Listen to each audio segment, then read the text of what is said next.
Saudi Arabia அமெரிக்காவுடனான ஒப்பந்தத்தை முறித்துக் கொண்டது. இனிமேல் டாலரில் பெட்ரோலை விற்காது என ஒரு செய்தி பரவுகிறது. நம்ம ஆட்களும் அதோட உண்மையையும் பின்னணியையும் தெரியாமல் பரப்புகிறார்கள்.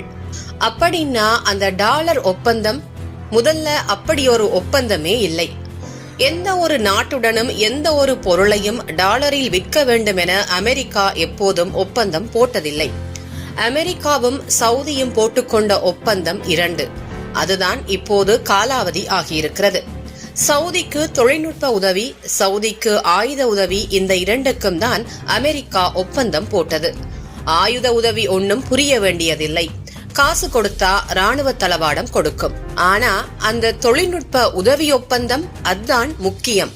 1974 தள்ளாடிக் கொண்டிருந்த ஆனால் அமெரிக்க கட்டுப்பாட்டிலே இல்லாத சவுதி எண்ணெய் உற்பத்திக்கு அமெரிக்கா பெரும் தொழில்நுட்ப உதவி அளித்து உலகின் பெரும் எண்ணெய் நிறுவனமாக அராம்கோவை முன்னேற்றியது.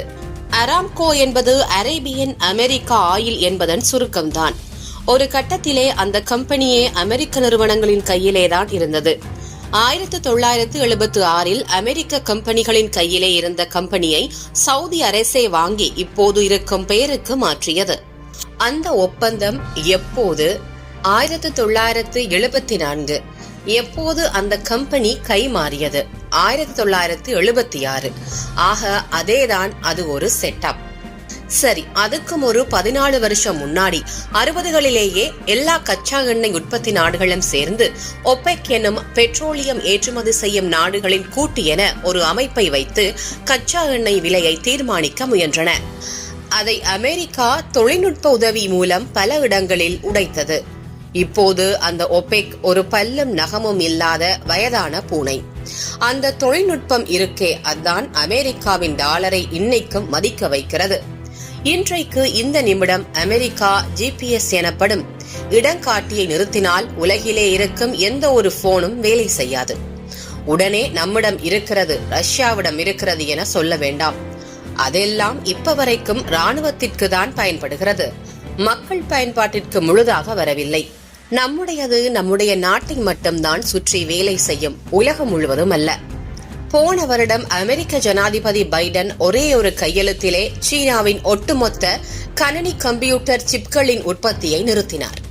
ஆமாம், ஒரே ஒரு கையெழுத்திலே எந்த ஒரு அமெரிக்க கம்பெனியும் அமெரிக்க குடிமகனும் சீனாவிலே கணினி சிப்புகளை உற்பத்தி செய்யக்கூடாது, அதன் ஆராய்ச்சிக்கு உதவக்கூடாது, சீனாவிலே சிப் உற்பத்திக்கு பயன்படும் மூலப்பொருட்களை அனுப்பக்கூடாது, வரைபடங்களை கொடுக்கக்கூடாது என சொல்லி சினிமா வசனம் போல ஓவர் நைட்ல இழுத்து மூடினார்.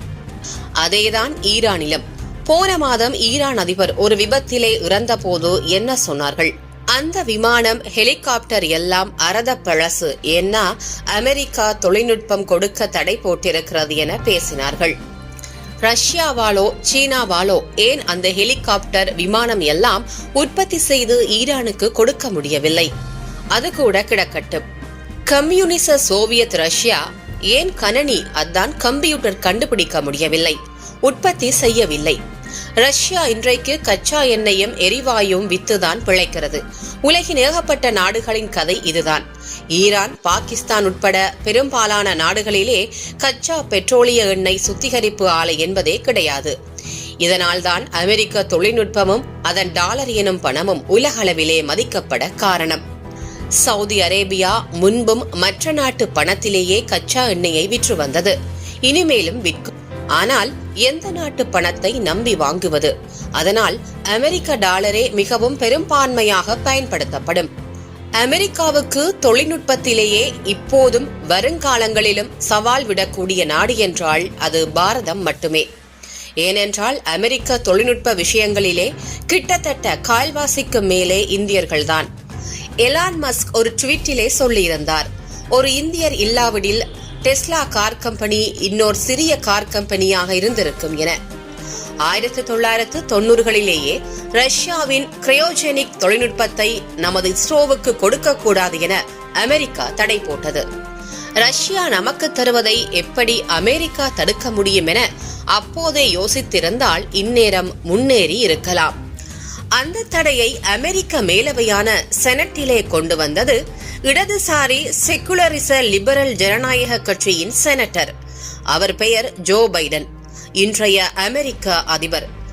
தொழில்நுட்பங்கள் நம் கையிலே இல்லாமல் நமக்கு சுதந்திரம் இல்லை.